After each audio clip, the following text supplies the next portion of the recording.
I was reflecting on the last 3 episodes I put out, how 3 episodes ago I put out an Aries solar eclipse episode, and I talked about how I transformed my life, how I learned to work with my emotions. And then episode 2, I talked about my lifelong journey of healing overthinking. And then my most recent episode, my Venus retrograde, Neptune and Pisces one, I shared something completely different. I shared, here's what still hurts, and here's what I'm learning to receive. And I was reflecting on the order in which I posted these episodes and how it speaks to what a true, deep, spiritual, transformative journey is, and that there is no shame. I'm gonna cry. There is absolutely no shame in having healed something so deeply and then having to go back into healing something else that's slightly similar, but slightly different, but a completely different vein. Because that is the transformative healing process. It is not linear, it is a spiral. And I'm saying this because sometimes I work with people and they have a big breakthrough, and then they're so mad at themselves for having taken this long to get here. Or they're so mad at themselves because they're like, I already healed that. But then they realize they healed one aspect of it, one layer of it, and there was a much deeper layer that was so unconscious and so shocking and so surprising that it pulled them back under again. And whenever I hear people are sad about it, I wanna like put my heart into their heart, because this is something I've had to do for myself so many times. And I wanna say, there's nothing wrong with you. This is a life of finding gold. It's a life of finding more and more gold. It's not about being sad about all the gold you haven't found yet. It's about being excited about how much more gold you're gonna find. And if you get upset every time you find gold, how silly is that? If you were mining for gold and you were upset every time you found a big gold mine and said, I can't believe it took me 6 months to find this. I'm so pissed I didn't find this 6 months ago. Would that journey have been worth it? Would the gold felt as good? No. And so I want to record this episode to talk to, I don't want to call it this, but it's the only word I can think of. Superficial spirituality and superficial transformation. And this is in no way shaming anyone or blaming anyone. This is an episode to provide awareness and empowerment and inspiration, because I think that there's a lot of false information out there when it comes to deep transformation, and it fucks people up. And I know when people are sharing this information, it's coming from a good place. It's coming from sharing information from where that person is in their spiritual journey, and they have no idea that it's harmful because it's just where they're at in their spiritual journey. And it's not even harmful. Maybe it's helpful for certain people who aren't where they're at yet. Just like my podcast is not for everyone. I'm not here to meet people where they're at. I really am not. I am here to speak truths that have become neutral to me on my journey, or I'm in the middle of, and I'm speaking it, and the people who will meet me will meet me. If I trigger people and you've watched every episode and you're still like, Rachel triggers me every time, maybe you're not meant to listen to my podcast. You can still be here. That's totally cool. But like, the point of what I'm saying is that there's different levels on the journey. And if you're here on this podcast, the level that I want to speak to is deep spiritual transformation. And so I want to speak to things that I've become aware of and share. Okay.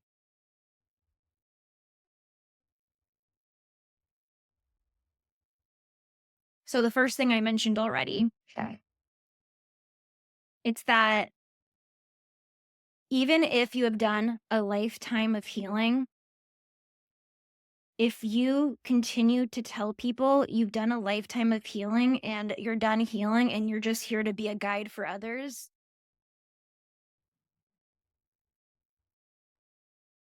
I'm going to say this with so much love and a big hug. You are cheating yourself and you are blocking yourself. And I'm going to say this also with love. I know you have healed your whole life. I know you have. And I'm proud of you. And you have worked so hard, and I will never take that away from you, ever. And at some point, there is a switch from healing to evolving.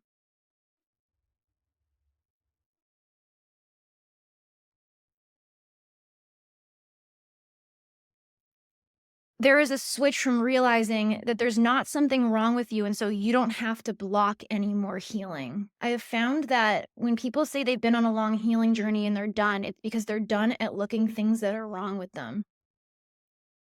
And this is the switch that maybe you're ready to make. It's no longer that there is something wrong with you. It is that you have gotten to a place where you are ready to keep evolving and life getting better and better rather than healing and looking for the things that are wrong with you. And so, for example, where I'm at in my spiritual journey is every single person is a teacher for me. Every single person, even the people that I teach, you are a teacher for me. I learn deeply from you. And I probably don't tell you the ways I'm learning. I am learning through observing your patterns and reflecting on how those patterns are still in me. Because if you are in my life, you are reflecting a planet in my birth chart, whether I want to admit it or not. You're not just here for me to help.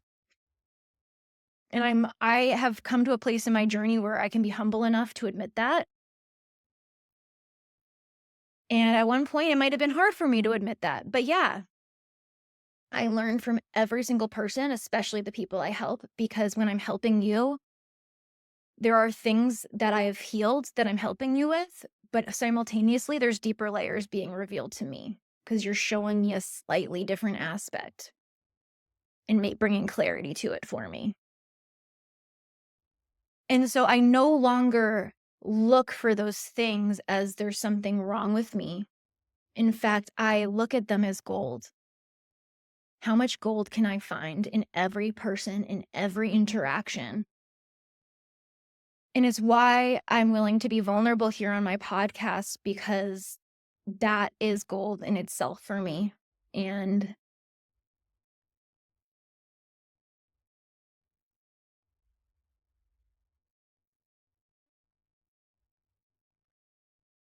my heart's getting a little tight because I think this is something I need to feel into.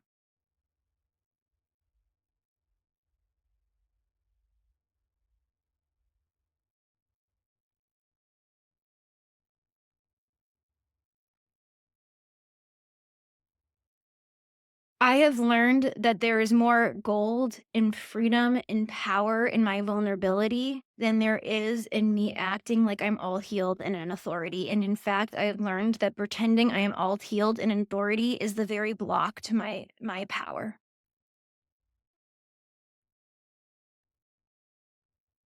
And it's why people probably listen to me are like, "Holy shit, Rachel, you really share some shit." Yeah, it's because I will keep sharing shit. I rather just put it all out there, because that is truth and that is strength. And I'm not afraid to say that I am still evolving, because I'm not healing anymore. My life is getting better and better. And so it's the first deep spiritual truth I want to bring to you. Stop looking at learning lessons, evolving as there's something wrong with you. You are just finding more and more gold nuggets. And if you look at it that way, it becomes so much easier. You stop resisting your growth, you stop resisting your power, and you have way more freedom, and you stop needing to prove yourself to people. I have been overcoming a deep wound of proving myself to people, and I'm still in it. And Been one of the deepest lessons for me. Okay. Number 2,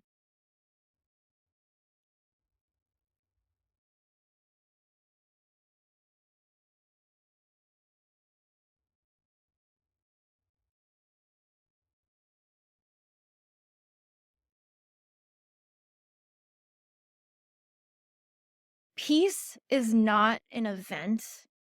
Freedom is not a moment. You don't just wake up healed in another dimension overnight. And when I've heard spiritual teachers share that,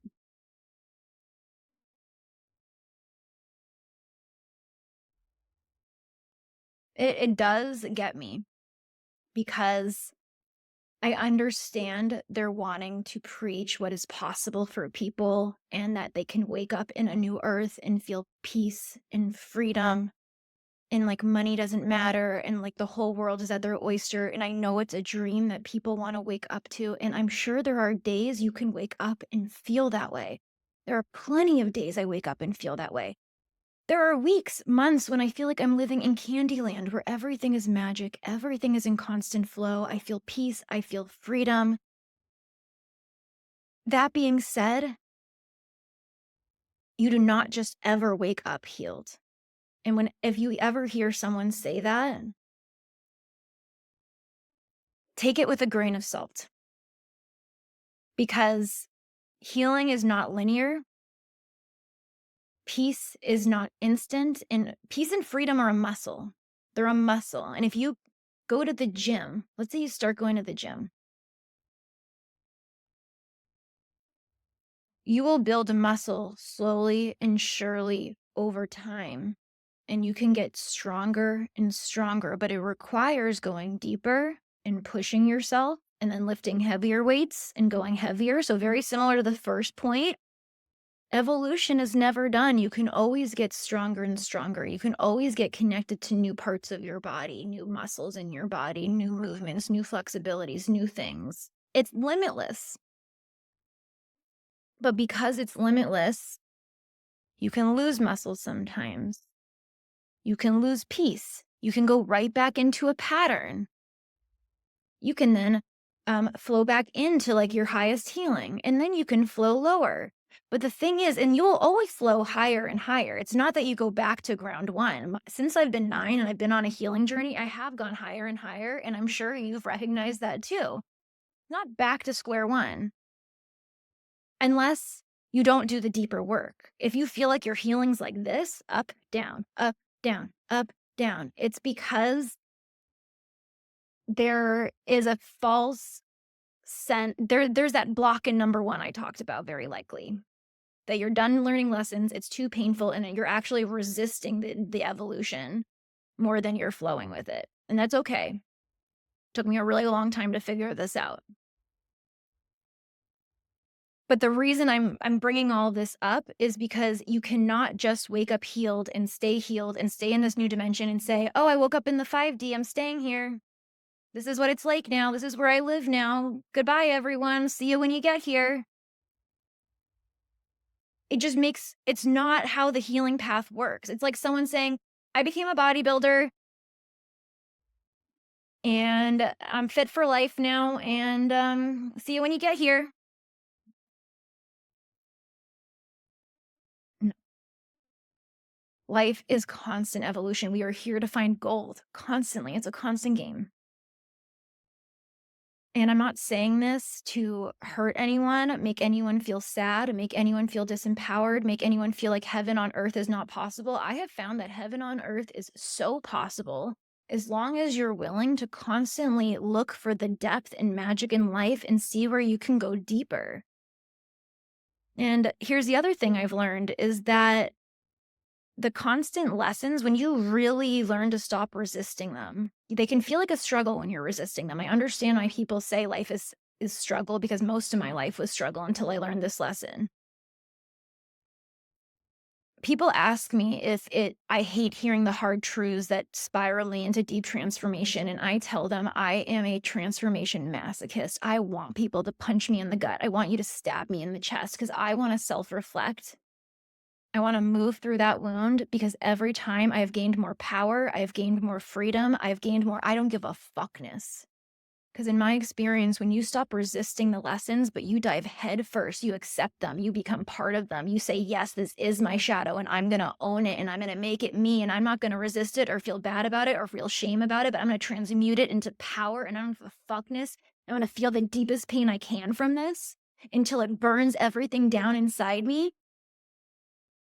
And I'm immersed nothing but in my truth, nothing but in alignment, and I'm unfuckwithable because I went through that ego death. I went through that fire. I faced that truth that felt like a stab in the gut, and instead of resisting it and pouting about it and making myself a victim about it, I owned it and I claimed it and I said, yeah, I do that, and I felt the pain of it, and I said, I will never do that again, because when you truly feel the pain of something, it burns you down to the point where you realize you're still alive having faced it, and then you're free. It's why I've had so many clients, um, I've had so many people in my life who tell me, "Rachel, you just go there, you just speak these hard truths, you go to these deep truths, and not everyone's ready for it, and you say it so nonchalantly, like it's just no big deal, and with no compassion." And it's not that I don't have compassion, it's that I am saying them neutrally, and the reason I can say a lot of these truths neutrally now is because 'cause I've burned them down inside me and they've become neutral. And so it's hard for me not to say them neutrally because I look at at all neutrally now. Except for the new things that come in and stab me in the gut. They'll stab me in the gut, and then until I come back into neutrality around them, and then I'm here to speak more neutral truths that trigger people. Because 'Cause they're like, "Why are you saying it so neutrally?" It's because 'cause I've cleared it, truly. And so you don't wake up overnight healed, but you do continuously can face stabs in the guts, take ownership of it, not resist it, let it burn you down and kill a part of you, and then you have neutrality and freedom. And it will always keep happening and you will learn to love it. That's why I say I'm a mindset masochist and people think I'm crazy, but it's because I've learned to love it. And you can too. It's really not as horrible and painful as it seems. It's actually way less painful to do what I just said than to resist the healing and the lesson. Like, I totally understand why people don't want to keep learning lessons and are sick of them, because there was a point in my life where I felt the same way until I learned this. And this is what I guide people through. I'm really good at the deepest of deep spirituality and transformation because basically, if you lived a day in the life with me, I am basically shamanic journeying most of my life, except for the times I go out and have fun with my boyfriend or my friends, or I travel or I do fun things. And that's kind of how my life works, is I'm either in deep inner reflection and transformation, like meditation, journaling, going deep into my soul, my astrology, and uncovering deep truths, or I'm living my life. And I sometimes feel like I'm either in a dream state or alive. It's kind of like I live between those two, and I love it. But that's what I do. If you're called to this depth of work and you're like, I really want to like do that deep excavation where I feel that power, I feel that I don't give a fuckness, I can speak my truth from that place, then I am the person for you. And if you want to apply for one-on-one coaching, I have my one-on-one coaching application down below. If you want to apply for one-on-one coaching, you do have to book a birth chart reading with me first. It allows me to understand if I want to take you on as a one-on-one client when you do the application, because until I read your birth chart and like interact with you and then read your application, it's hard for me to tell if we're a good fit or not. So I hope this episode served you well. Make sure to share it with anyone that you think could use this breakthrough today, this little nudge, this little insight. I'm sending love and journey well.